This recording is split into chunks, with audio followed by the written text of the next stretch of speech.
Hey, what's going on, guys? Brant here with CPC Bodybuilding, the home of men's classic physique. Had a couple of great shows this past weekend.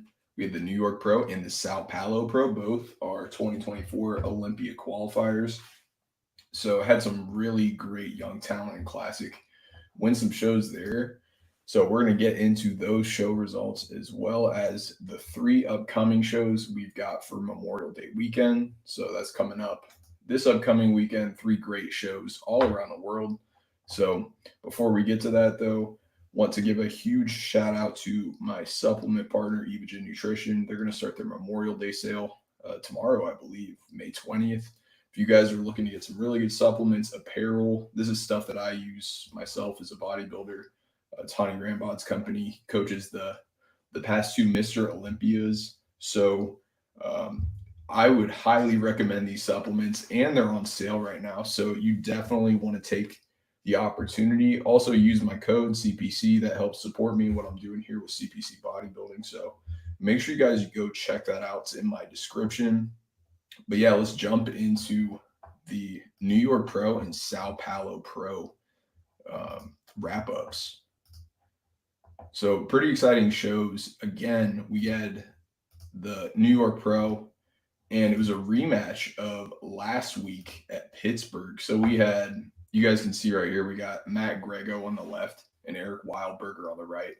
So last week at Pittsburgh, it came down to a split decision. Eric ended up getting the victory over Matt, and a lot of Tyler Mannion's feedback was like, Eric was just the more conditioned, more crisp guy on that day. He hit his poses better, and Matt went back to the drawing board, made some adjustments, and just presented a great physique here. You can see that I think the condition was certainly better. I don't think it's the best condition we've ever seen Matt in, but Matt's shape is just very, very hard to deny, especially in his front shots and his side shots. I think Matt can battle with the best out there, especially I love the front double bicep. He made the adjustment to the posing where he brought his left arm in a little bit. Also the ab and thigh. I love that lat spread that he's hitting right now too. And ended up getting a unanimous win. So, like I said, Pittsburgh was a split decision, but this one, Matt ended up taking all of the middle three votes. So the way scoring works is they drop the highest and lowest, or sometimes if they have more judges, the highest two and the lowest two scores. So the middle three scores from the judging panel all had Matt winning. So Matt ended up taking this. Very, very happy for him. Just, winning a very important show. I think this is probably a lot bigger than his first win, which was the Tampa Pro last year. I mean, he beat a really good Carlos Domar at that show, but Matt debuted at this show last year and took sixth place. So moving up quite a bit in just 1 year. And guys, keep in mind, this is only Matt's second year in Classic. So 2 years in Classic Physique. He turned pro as a men's physique pro. Was kind of like a middle of the road first call out guy, somewhere in that like 5 to 7 spot typically. I think he had like a third place in there as well at a smaller show as a men's physique athlete. But in just 2 years, he's had two Olympia qualifications as a Classic athlete. I'm super impressed with what Matt has been able to put together so far. Working with Chris Aceto, I know that's helped quite a bit. And, Matt's got a bright future in Classic. And, you can see that he puts the work in. He improves every single year. And you got to respect it. So big shout out to Matt there. We'll run through the whole top 10, though, because there were a lot of really good athletes in the show, guys. And I think these guys deserve some love. So, again, we had Matt in first. We had Eric in second. And I know Eric is actually going to be competing more this season before the Olympia. He's not shutting it down yet. So Eric is trying to get some more wins under his belt, get some more prize money. And I'm happy for him. It looks like he's having a really good time competing all around the United States. As you guys know, he's a Brazilian guy. So trying to make the most out of his stay here in the States while he's here. So I think Eric very well could pick up another win as long as he's, bringing the same type of physique and the same peak as he brought the past two shows. Then in third place, we had Dimitro Kratzon. This is just his second pro show. He's based out of New York. Ukrainian, did a fantastic job at Pitt. He got fourth there, which was his pro debut. And Dimitro is another guy who I think has a very bright future in Classic. I think his back is going to need to come up a little bit, but that's, one thing that it's literally like the only thing that he needs to really, you know, be in that discussion of like winning a pro show. He's already placing top five, even top three amongst guys who've already been to the Olympia a couple times. So Dimitro's another guy who I think he turned pro last year at Universe, won Mr. Universe, and I thought he was pro ready then. He's definitely pro ready now and doing a great job as a rookie. Next up, we got my guy Brad Pfeiffer, who took fourth place here, brought an even sharper look from his debut in Pittsburgh, where he took seventh just a week ago. Brad is one of those guys who has a really crisp, confident stage presence. He brings a very complete physique, and really, I think the only knock that he's received, recently is just, and it's kind of been a recurring thing, is just more mass in the legs. But like, he certainly does not have small legs by any means. Otherwise, he wouldn't be placing this high. But he just has such a great upper body and has so much width up there and density that I think just more in the quads, especially, that's going to help him quite a bit. And he's going to definitely give a lot of people a hard time coming up because, again, he's just a rookie. So placing top four at New York Pro, it's fantastic. Very, very happy for Brad too. We got Gerard Toribio Perez, one of the best Dominican bodybuilders out there right now. Huge dude. He's like 6'6", I think. Great shape. And he's only gotten better as time has progressed. Condition was a really big issue when he first turned pro. Really just could not nail it. But you can see the quads are etched in. You can see all the lines there. Upper body looks great as well. He has tremendous shape, especially with the width through the lats. He's got the wide clavicles. You're going to have wide clavicles when you're 6'6". And then just a very small waist. So he's built for bodybuilding. He just has to probably refine the posing a little bit. And then I think his back is another thing that needs to come up a little bit. But he's going to be a guy who I think if he improves just a little bit, will win pro shows. Next up, we got Camilo Diaz, who was top 6 in Pittsburgh. Actually, I think he was 5th in Pittsburgh last week. So 6th here at the New York Pro, another first call out for him.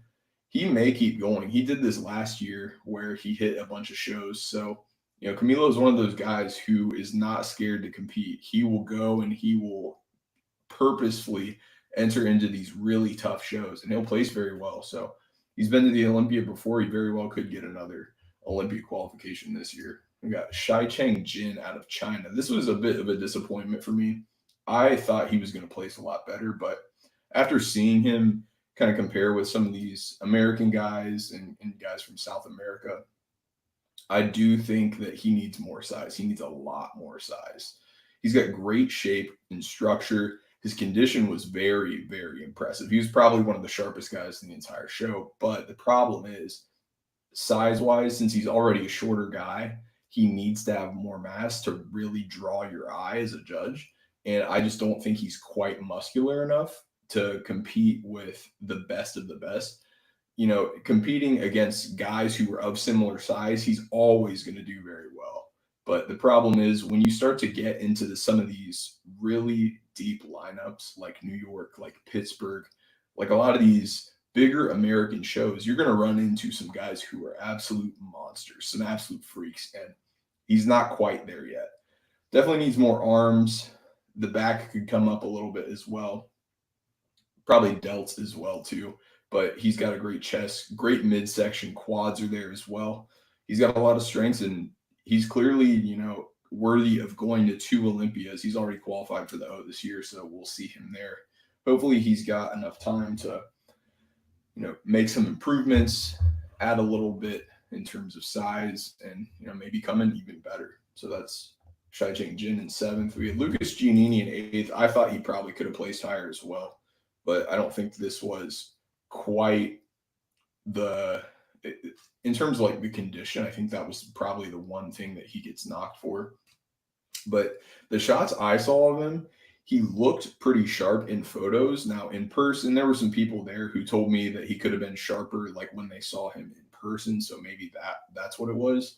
I thought he looked really great in photos, but again, I was not physically at the New York Pro, so I can't really speak to true condition, especially in that case when I have other pros telling me they're like, yeah, I mean, he looked great, but the problem was he wasn't quite as sharp as some of the other guys. So Lucas there in 8th. I mean, Adam Thomas here in 9th. He was definitely lights out in terms of condition. Great condition. His structure's there.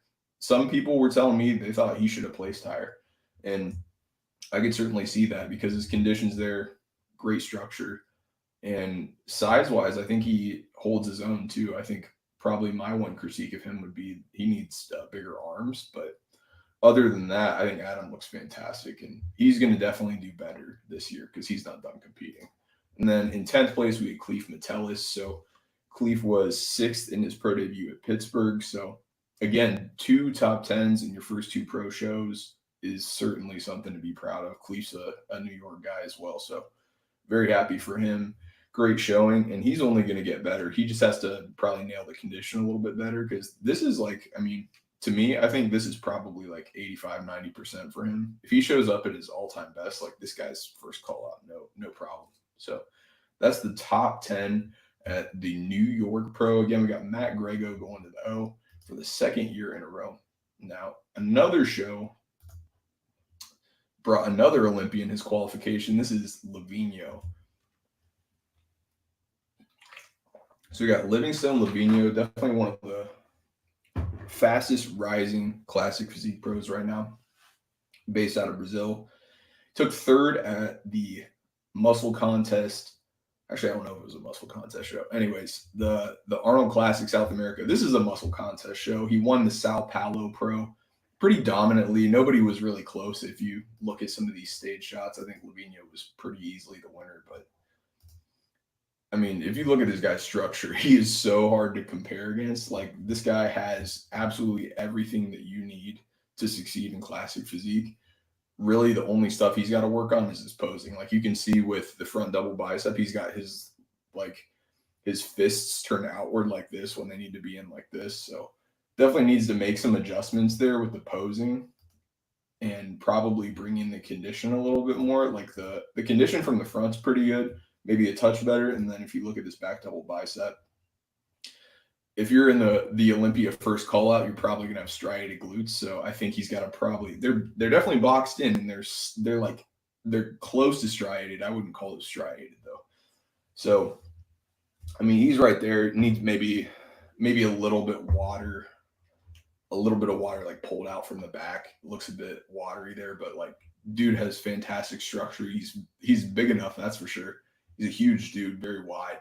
So I think he'll do pretty well. I would not be surprised to see him in that top 10 at the Olympia if he makes the improvements. I think as is, his physique will probably be like, if he doesn't change, he's probably like a 4th call out guy at the Olympia because there's going to be plenty of dudes. There's probably like upwards of 30, 35 guys who are going to compete at this Olympia this upcoming year. But I mean, Livinho is one of those guys who, if he progresses with every contest, like this dude very well could be top 10 at the Olympia this year, and certainly, even like first call out type of guy in the future. So I think he's got a great future in classic. And here's the top 5 from that show. So again, we got Livinho in the middle, who ended up winning the show.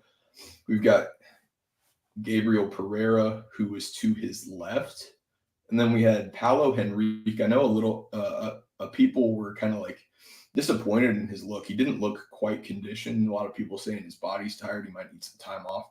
To me, what I see here is the upper lower symmetry doesn't match quite as much. He's to the right of Livinho, so right of center. You guys can see here that proportionally, it just looks like he needs a little bit more mass in the lower body to match the upper body, which it's more of like, that's like the old school classic, like 70s type of vibes where, the upper bodies were often the focus of training and legs were not neglected, but certainly not like the strong point for a lot of guys. Whereas now the look in classic, like the Chris Bumstead's, like, that type of look, that's what Livinho is bringing. That's what Gabriel Pereira, who got 2nd place, is bringing. It's a lot of mass in the lower body too, in addition to the upper body. So it's matching. And then in fourth place, we had Wanderson Chavez. And then in fifth place, we had Anderson Silva.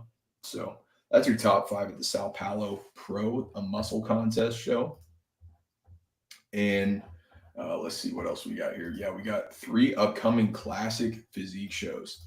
This is going to be awesome. Like, we got 3 more classic shows. We had 4, I think, last weekend. We had 2 this weekend. So we got all kinds of shows all around the world. So I'm going to just give you guys kind of a high level view of what we're working with these shows. So we got the Optimum Classic, which is in Louisiana. So that's here in the United States. That is going to be a good show regardless. I know there are a lot of good American pros jumping into this one, and confirmed Eric Wildberger is doing this show. So we're going to see Eric Wildberger at the Optimum Classic. He won that show last year. So Eric's going for 2 in a row. He's going for 2 show wins this year. And I think Eric is probably going to be the favorite regardless of who enters that show right now. I don't know if any other Olympians are going to be hopping into that, but definitely something that I'm interested in is going to be who else jumps in there, because, you know, sometimes you get recycled lineups, like, you know, the guys coming from Pitt going to New York. So I'll be intrigued to see if we have any new additions jumping into the Optimum Classic. And then we've got the German Classic Pro also on Saturday, May 25th. So I believe Dennis James might be running this show. That's a guess, because I thought this was, at least the amateur show was a Dennis James show. But either way, German Classic Pro. I know there's some really good pros hopping into this one. Going to see a lot of the top European talent in that lineup. So looking forward to that. And then on Sunday, our last show here, we've got the AGP Pro. You can see here there's Kai Lu from China. So Kai's already competed twice this year. I bet we'll probably see him in that show. And then you get guys from the Eastern Hemisphere. So like here in this photo, you see a couple of Russian guys. Sometimes you'll see Australian guys, Russian guys. Like, you're going to definitely see some good talent from Asia, from, you know, a lot of different places go to Korea for this show, because it's a super well-run show. The lighting's good. And I'll be certainly interested to see what kind of pros we see hop into this lineup for typically a smaller lineup. There's usually like 3 or 4 guys who you're like, oh, those are going to be the contenders. So that's kind of what I'm expecting there. But those are the upcoming pro shows for Memorial Day weekend. And that's going to do it today for this edition of This Week in Classic Physique, guys. I want to thank you all for watching. Again, make sure you stay tuned for that Evogen Nutrition Memorial Day sale. It's going to start tomorrow. Monday, May 20th, you're going to be able to get great discounts. Use my code CPC. That helps support me. So that's going to do it today, guys. Again, thanks for watching CPC Bodybuilding. Check me out on Instagram, and I'll be giving you guys all the updates. Make sure you keep it classic. We'll see you later, guys.